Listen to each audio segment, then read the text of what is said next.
Innal hamdalillah nahmaduhu wa nasta'inuhu wa nastaghfiruh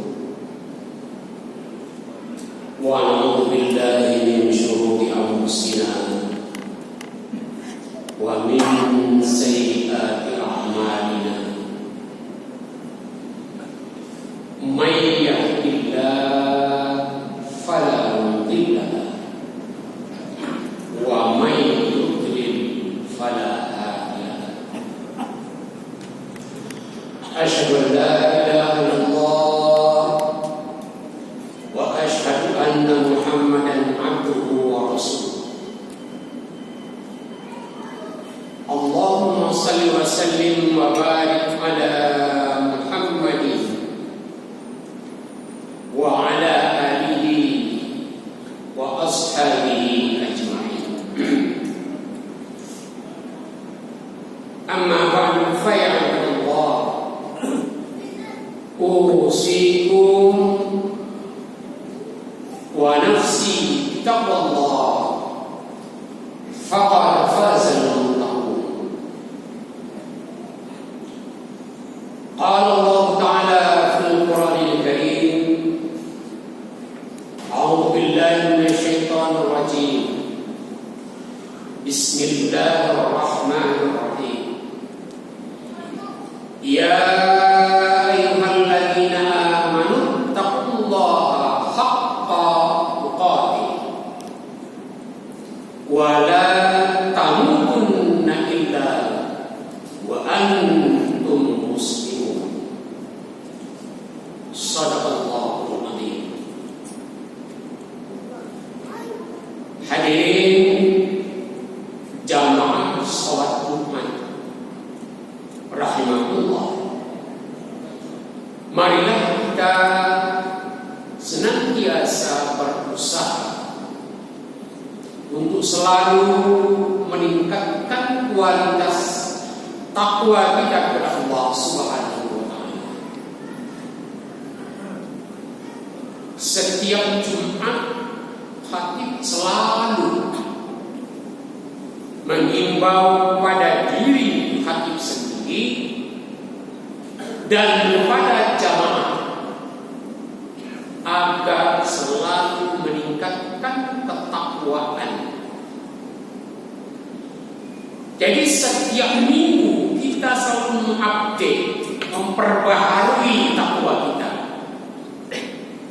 Seharusnya kalau umur kita sudah sekian puluh tahun, apakah takwa kita sudah selalu diperbaharui atau gitu-gitu aja, atau semakin berkurang? Jadi bukan hanya yang bentuk sepele kaki menyampaikan mari kita bertakwa, mari kita bertakwa. Tidak. Sebab takwa itu yang pertama adalah seorang mukmin berusaha mencapai derajat yang paling tinggi di sisi Allah. Jadi inna akramakum indallahi atqakum. Orang yang paling mulia di sisi Allah adalah orang yang bertakwa. Inilah yang harus kita capai.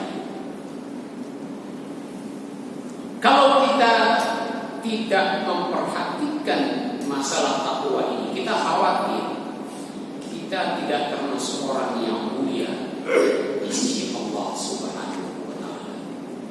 Mudah-mudahan kita yang hadir majelis yang berbahagia ini betul-betul termasuk hamba Allah yang muttaqin. Amin amin ya rabbal alamin. Hadirin jamaah salat Jumat rahimahullah, sesuai dengan tema yang disampaikan oleh takbir tadi, tema atau judul topik khutbah kita pada hari ini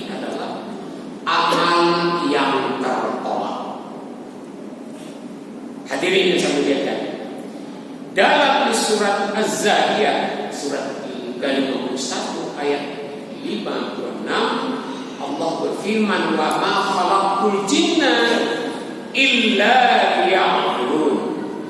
Tidaklah aku ciptakan jin dan manusia itu kecuali hanya semata-mata untuk beribadah. Jadi sangat jelas bahwa kita ini manusia diciptakan oleh Allah hanya semata-mata untuk beribadah di dunia ini. Tentu dengan pengertian ibadah yang luas.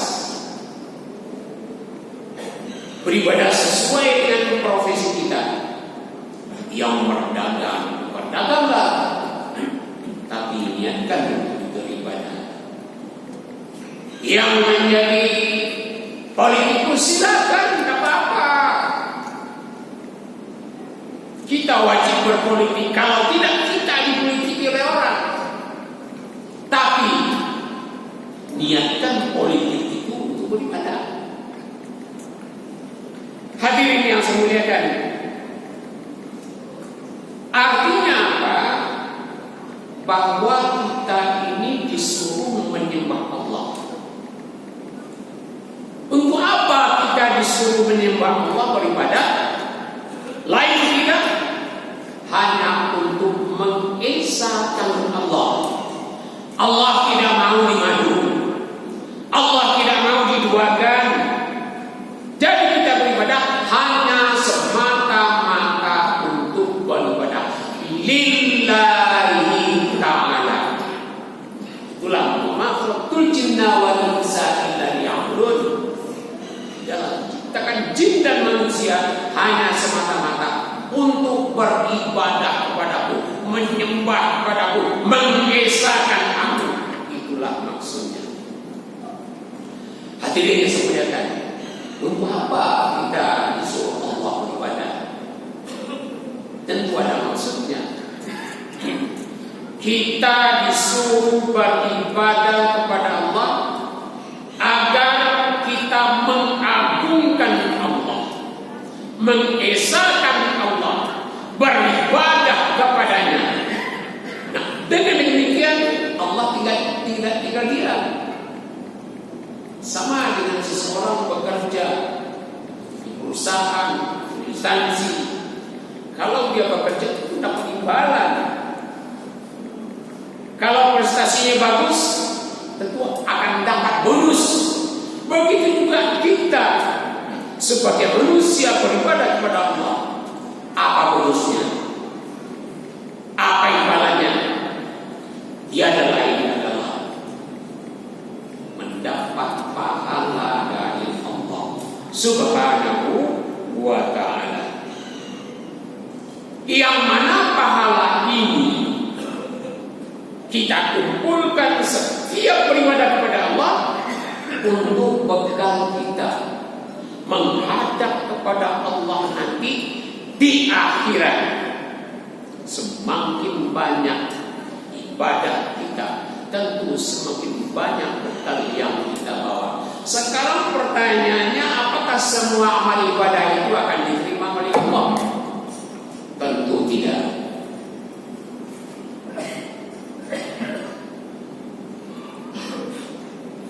Tidak semua amal ibadah kita itu akan diterima oleh Allah. Mengapa demikian? Nah, inilah yang akan kita bahas. Banyak orang yang beribadah, banyak orang yang beramal, tetapi amalnya itu tertolak, tidak diterima oleh Allah Subhanahu wa ta'ala. Kan percuma. Sudah capek-capek sholat, sudah capek-capek berpuasa, sudah capek-capek sedekah, tapi tidak ada yang diterima oleh Allah Subhanahu wa ta'ala. Ini yang harus kita tahu. Apa saja? Banyak faktor-faktor yang amalan ibadah tertolak atau tidak diterima oleh Allah Subhanahu wa ta'ala. Antara lain karena banyak, di sini cukup Tiga saya saja yang akan saya utarakan. Yang pertama adalah faktor niat. Ini semua amal ibadah yaitu tiangnya niat. Pokoknya niat apa saja. Sholat pakai niat, wudu pakai niat, haji pakai niat, puasa pakai niat, berzakat pakai niat. Nah sekarang niatnya itu tergantung dengan apa yang terbetik di dalam hati kita. Hadis Rasulullah mengatakan innamal a'malu binniyat wa innama likulli imri'in ma nawa. Innamal a'malu binniyat. Sesungguhnya setiap pekerjaan, setiap perbuatan harus pakai niat. Adalah pakai niat. Wa innama likulli imri'in ma nawa. Dan bagi setiap orang tergantung kepada niatnya. Jadi seperti kita sekarang ini Jumatan, mulai dari rumah melangkah. Bismillahirrahmanirrahim. Kita langkahkan kaki kita menuju masjid. Tentu saja dengan ada yang menjadi ikhlas. Ada juga orang yang sekarang ini umpama ada yang ikhlas. Kenapa? Gandeng tombol ini Jumatan, aku bukan Jumatan. Perangkat ini kan karena niat yang ikhlas. Jadi firman Allah, wa ma umiru illa liya'budullaha mukhlishina lahu-d-din. Tidaklah aku menyuruh mereka beribadah kecuali dengan ikhlas lahu-d-din, untuk agamanya, tentu saja untuk Allah. Maaf, sekarang banyak orang yang beramal itu cari muka, pencitraan, itu banyak. Apakah amal yang seperti ini akan diterima? Insya Allah tidak, karena dia beramal bukan lillahi ta'ala. Jadi oleh sebab itu perbaiki niat kita. Semua amal yang kita kerjakan, mari uruskan niat lillahi ta'ala. Sekecil apapun perbuatan kita, kalau lillahi ta'ala pasti diterima Allah Subhanahu wa ta'ala. Tapi sebaliknya, walaupun besar amal kita, tapi karena ingin dipuji, ingin dilihat, ingin disanjung, ingin sesuatu, insya Allah percuma, akan ditolak oleh Allah Subhanahu wa ta'ala. Kemudian yang kedua, perbuatan bid'ah. Ini agak sensitif ini. Banyak di antara kita, atau tidak banyak, ada di antara kita yang beribadah itu bid'ah. Apa artinya bid'ah? Bid'ah itu mengada-ada. Dalam hal apa? Dalam hal amal ibadah atau ketauhidan. Nah, kata Nabi, wa kulli muhaddatsatin bid'ah. Sesuatu yang baru itu artinya amal yang dibuat-buat. Yang baru adalah bid'ah. Wa kullu bid'atin dhalalah. Setiap bid'ah itu adalah dhalalah, sesat. Wa kullu dhalalatin finnar. Dan sesuatu dan tiap-tiap yang sesat itu adalah tempatnya di neraka. Ini ancaman yang bukan main. Tapi banyak kadang-kadang kita terperangkap dengan amal-amal ibadah yang beda. Apa sebabnya? Karena satu, terlalu fanatik guruku berkata demikian, ustadzku berkata demikian, kiaiku berkata demikian. Sehingga dia tidak mengkaji apakah yang disampaikan oleh guru kiai ustadz itu sesuai dengan Al-Quran dan hadis. Dia tidak periksa. Itulah gunanya kita ngaji. Saya betul senang apa yang diumumkan oleh Tamir tadi, kegiatan di masjid itu kepada pengajian. Itu salah satu kita untuk mencari ilmu supaya kita tidak dolalah, tidak sesat. Jangan kita, maaf ya, hanya mencari guru, mendengar guru, menuntut ilmu dengan satu guru saja. Ada yang terlalu fanatik. Aku kalau enggak guru itu aku enggak perlu, aku tidak mau. Jangan begitu. Selama ilmu itu baik, selama itu ilmu berdasarkan Al-Quran hadis, semuanya mari kita terima dengan hati yang suci. Jadi untuk menghilangkan, menghindari kita berbuat bid'ah, mari kita mengkaji, mari kita belajar. Hadirin yang dimuliakan. Kemudian yang ketiga adalah beribadah tanpa ilmu. Beribadah tanpa ilmu itu akan tertolak. Artinya apa? Orang beribadah tapi tidak ada dasarnya. Makanya ayat yang pertama diturunkan oleh Allah surat Al-Alaq, Iqra, bacalah. Artinya apa? Seorang yang beriman itu harus belajar, terutama ilmu agama. Tanpa ilmu, ibadah kita insya Allah akan amburadul, mungkin kacau. Karena tidak ada tuntunannya, tidak ada pembimbingannya, tidak ada ilmu pengetahuannya. Contoh umpamanya mencuci muka dalam berwudu. Maaf, ada kita yang sudah puluhan tahun sholat, tapi wudunya tidak benar. Cuci muka di sini saja, tidak sampai ke telinga. Cuci tangan pun demikian, di atas saja, sikutnya tidak kena. Cuci rasun kepala, yang mencuci hanya jidatnya saja, dahinya.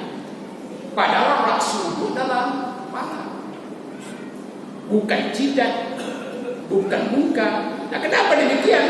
Karena kurangnya ilmu pengetahuan.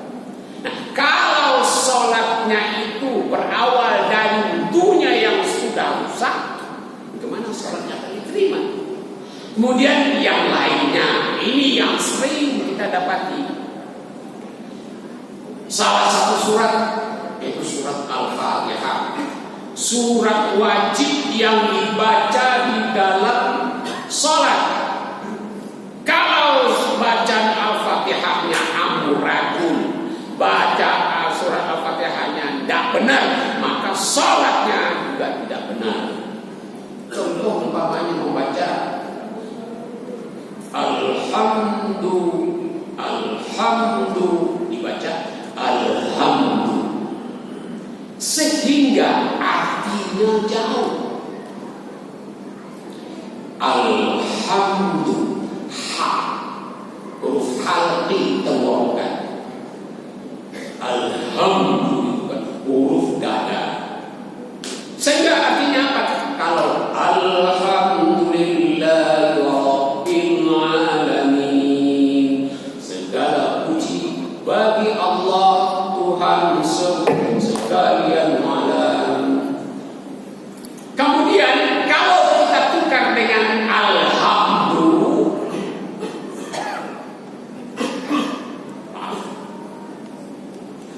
kalau kita tukar dengan alhamdu, masya Allah, apa yang akan terjadi? Alhamdulillah Alhamdulillah Rabbil Alamin. Kematian bagi Allah betapa jauh beda makna. Kemudian contoh yang lain, qul ya ayyuhal kafirun, qaf besar, qaf tenggorokan, qaf. Kita baca kul tengah-tengah di langit. Apa beda artinya? Qul ya ayyuhal kafirun, katakanlah wahai orang-orang kafir. Qul kita tukar dengan kul, pun huruf kecil kaf berbeda. Apa artinya? Makanlah wahai orang-orang kafir. Apalagi kalau umpamanya surat Al-Ikhlas, qul wallahu ahad, katakanlah wahai Muhammad Isa. Kalau kita tukar dengan qul wallahu ahad, makanlah wahai Muhammad. Masya Allah. Hadirin yang sebentar, banyak yang perlu kita pelajari tentang ibadah-ibadah sehingga ibadah kita bisa diterima oleh Allah Subhanahu wa Ta'ala. Jadi oleh sebab itu berhati-hatilah kita di dalam beribadah. Kalau kita tidak tahu, silakan tanya kepada orang yang lebih mengerti. Sekarang banyak guru, banyak ustaz-ustaz, banyak qari-qari. Kalau kita tidak mengerti masalah bacaan, demikian dulu khutbah yang pertama. Mudah-mudahan ada manfaatnya bagi kita semua. Barakallahu li wa lakum fil Qur'anil azim wa nafa'ani wa iyyakum bima fihi min al-ayati wa dhikril hakim wa taqabbal minni wa minkum tilawatahu innahu wal ghafurur rahim.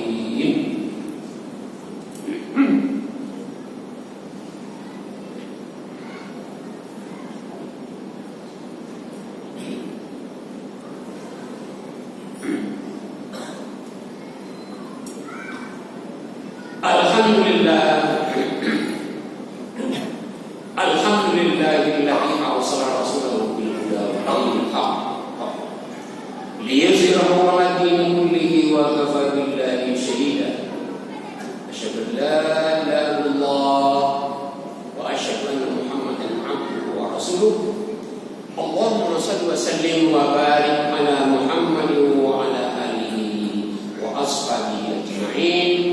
Amma ba'du, fa ya ibadallah, usikum wa nafsi taqwallah faqad fazal muttaqun. Qala Allah Ta'ala fil Qur'anil Karim, a'udzu billahi minasy syaithanir rajim.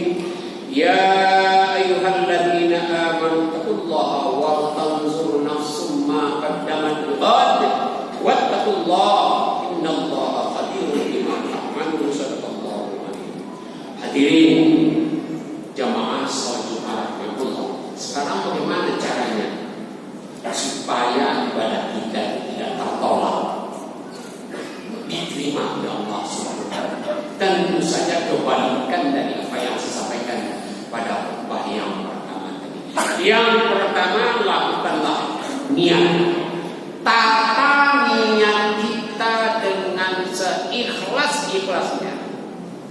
Sebab iblis setan itu tidak mau kita mempunyai hati yang bersih, tidak mau niat kita lurus.